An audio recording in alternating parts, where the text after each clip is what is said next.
आपकी आंखों में इस दिल को बसा दें तो। वसंत कुमार शिवशंकर पार्डिकोन यानी कि गुरुदत्त। जी हाँ, आज हम बात करेंगे भारतीय सिनेमा के उस महान अभिनेता, निर्देशक और निर्माता की जिन्होंने वक्त से आगे की फिल्में बनाई। भारतीय सिनेमा के इतिहास में इनका बहुत बड़ा योगदान है। नमस्कार, मैं हूँ संदीप रतोड़ी और फिल्म विल में आपका स्वागत है। दोस्त, ये लोग मेरे दोस्त नहीं। मुझे भी अपने साथ ले चल। मैं तो इस घर में एक पल नहीं रहूंगी मेरे बच्चे।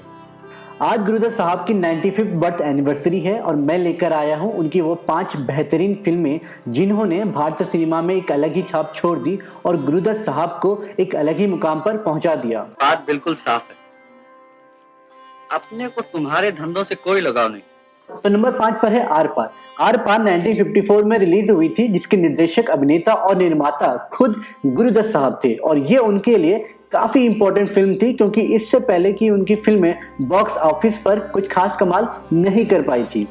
इस फिल्म के सपोर्टिंग रोल में थे जॉनी वॉकर, जगदीश सेठी, नूर एंड उमा देवी और इन सब ने अपनी भूमिका काफी अच्छी निभाई थी। कहानी शुरू होती है कालू से, जिसकी भूमिका गुरुदत्त साहब ने निभाई और वो एक टैक्सी ड्राइवर होते हैं और एक दिन वो अपनी टैक्सी को ओवर स्पीड से चलाते हैं, जिसकी वजह से उनकी टैक्सी से किसी का एक्सीडेंट हो जाता है और उन्हें जेल जाना पड़ जाता है। लेकिन उनकी ईमानदारी और उनके अच्छे बिहेवियर से पुलिस उनकी सजा के एक्चुअल टर्म से 2 महीने पहले माफ करके छोड़ देती है। जेल से बाहर आने के बाद कालू अपनी पुरानी नौकरी पर वापस जाते हैं, लेकिन कंपनी का मालिक उन्हें वापस जगह नहीं देता है और ना ही उन्हें अपने ब्रदर इन लॉ के घर में रहने को मिलता है। तो कालू इसी सफर में आगे बढ़ता है और उन्हें फाइनली एक गैराज में मैकेनिक का काम मिलता है और उन्हें उस गैराज के मालिक यानी कि लाला जी की बेटी से प्यार हो जाता है। लेकिन जब लाला जी को उनके प्यार के बारे में पता चलता है तो वो कालू को नौकरी से निकाल देते हैं। वहां से निकलने के बाद कालू को याद आता है कि उन्हें उनके पुराने जेलमेट का संदेश किसी कैप्टन नाम के व्यक्ति को देना है और इसी दौरान वो अनजाने में कैप्टन के बैंक लूटने के प्लान में शामिल हो जाते हैं और उन्हें एक डांसर शकीला भी मिलती है जिनको कालू से प्यार हो जाता है। अब कालू अपनी नई नौकरी में और अपने कॉम्प्लिकेटेड लव ट्रायंगल में बहुत उलझ जाते हैं, तो कैसे वो इन सब को सॉल्व करते हैं, इसके लिए तो आपको ये फिल्म देखनी पड़ेगी। ये पहुंचे आप ही रखिए।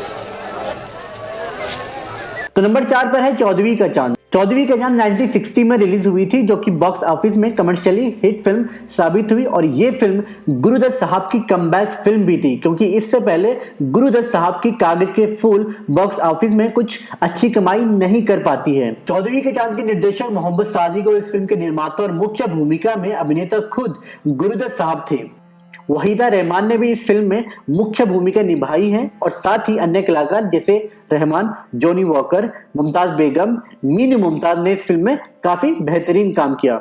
बात करते हैं कहानी की, तो कहानी शुरू होती है लखनऊ से और पहला सीन होता है मेला का, जिसमें हमें नवाब साहब यानी कि रहमान और उनके जिगरी दोस्त मिर्जा यानी कि जॉनी वॉकर दिखते हैं और उसी मेले में रहमान साहब को एक खूबसूरत सी लड़की जमीला यानी कि वहीदा रहमान नजर आती है और रहमान साहब को उनसे पहली नजर में प्यार हो जाता है और वो जमीला से निकाह करना चाहते हैं। जैसे जैसे कहानी आगे बढ़ती है तो नवाब साहब अनजाने में अपने दोस्त असलम यानी कि गुरुदत्त की शादी जमीला से करा देते हैं और उन्हें इस बात का पता नहीं होता है और बाद में वो जमीला को पागलों की तरह ढूंढते हैं अपने दोस्त मिर्जा और असलम के साथ। कहानी थोड़ी कॉम्प्लिकेटेड है, लेकिन क्या नवाब साहब को अपनी गलती का पता लग पाता है? क्योंकि अब तो प्यार और दोस्ती एक साथ है, तो वो किसको चूज करते हैं, इसके लिए तो आपको ये फिल्म देखनी पड़ेगी।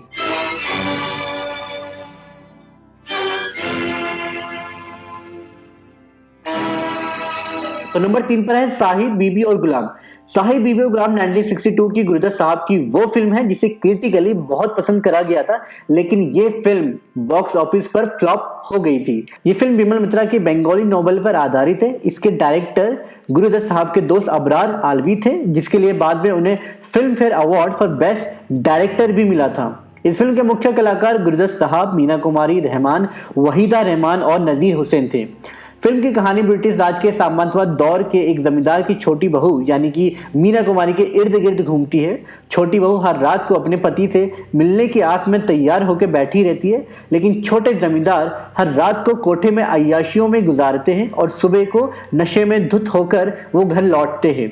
छोटी बहू बाद में अपना आत्मसम्मान त्याग देती है और शराब पीकर अपने पति को रुझाने की कोशिश भी करती है, जिसमें वो लाख कोशिश करने के बाद भी असफल हो जाती है। इस फिल्म में zamindari system, institution of marriage, family patriarchy ऐसे मुद्दों पर प्रकाश डाला है और ये फिल्म एक कल्ट क्लासिक साबित हुई है, जिसके लिए आपको इसे जरूर देखना चाहिए। पारो, अपने ख्यालों में जैसे मैं हमेशा देखता रहा, बिल्कुल वही हो तुम। तो नंबर 2 पर है कागज के फूल। कागज के फूल 1959 में रिलीज हुई थी और ये फिल्म भारत की पहली सिनेमास्कोप फिल्म भी थी, लेकिन ये फिल्म बॉक्स ऑफिस पर चली नहीं, जिसके बाद गुरुदत्त साहब ने डायरेक्शन करना छोड़ दिया था। वैसे इस फिल्म के गानों की पिक्चराइजेशन देखे जमाने की यारी और वक्त ने किया कोई हसीन सितम के लिए काफी जाना जाता है। माना जाता है कि ये फिल्म गुरुदत्त साहब की जिंदगी से काफी इंस्पायर्ड है और गुरुदत्त साहब इस फिल्म को अपने लिए बनाना चाहते थे। इस फिल्म के मुख्य भूमिका में होते हैं गुरुदत्त साहब और वहीदा रहमान। फिल्म की कहानी की बात करें तो एक सक्सेसफुल डायरेक्टर सुरेश यानी कि गुरुदत्त, जिनकी पारिवारिक जिंदगी ठीक नहीं होती है क्योंकि उनकी वाइफ बीना के परिवार वाले काफी अच्छे घराने से होते हैं और उनके अनुसार फिल्म लाइन बहुत ही खराब होती है और बीना अपनी बेटी को बोर्डिंग स्कूल में भेज देती है और उससे अपने पापा से मिलने की इजाजत भी नहीं होती है और सुरेश की जिंदगी ऐसे ही तनाव भरी होती है।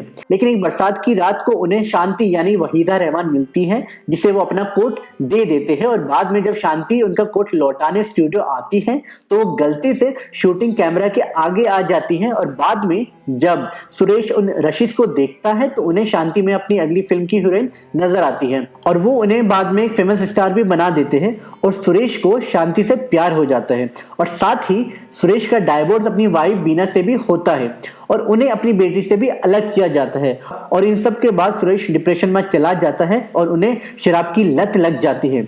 अब सुरेश अपनी जिंदगी आगे कैसे जीता है, इसके लिए तो आपको ये फिल्म देखनी पड़ेगी। वैसे इस फिल्म के डीओपी वीके मूर्ति ने लाइट और शेडो के साथ कैमरा वर्क बहुत ही बेहतरीन किया है, जिसके लिए बाद में उन्हें film fair award for best cinematographer भी मिला था। मुझे पूरी चाहिए। जी हाँ, मैं हाजिर।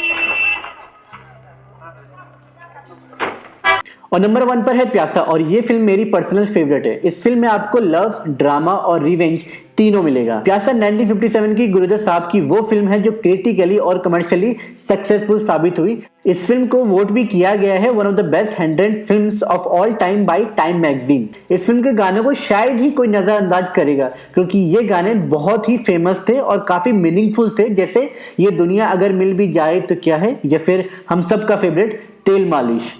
वैसे बात करें फिल्म की तो इस फिल्म के डायरेक्टर, प्रोड्यूसर एंड एक्टर खुद गुरुदत्त साहब ही है। अकबर अली द्वारा लिखित इस फिल्म में विजय यानी कि गुरुदत्त, जो कि एक कवि होते हैं और वो अपनी कविताएं पब्लिश करवाने के लिए स्ट्रगल करते हैं और उनके परिवार वाले भी उन्हें सीरियसली नहीं लेते हैं और वहीं से उनका सफर शुरू होता है। और एक दिन उन्हें एक प्रोस्टिट्यूट मिलती है जिसका किरदार वहीदा रहमान ने निभाया है और वो विजय यानी कि गुरुदत्त की पोएट्री पढ़ती है और उन्हें विजय से प्यार हो जाता है और इसके बाद उनकी जिंदगी बदल जाती है।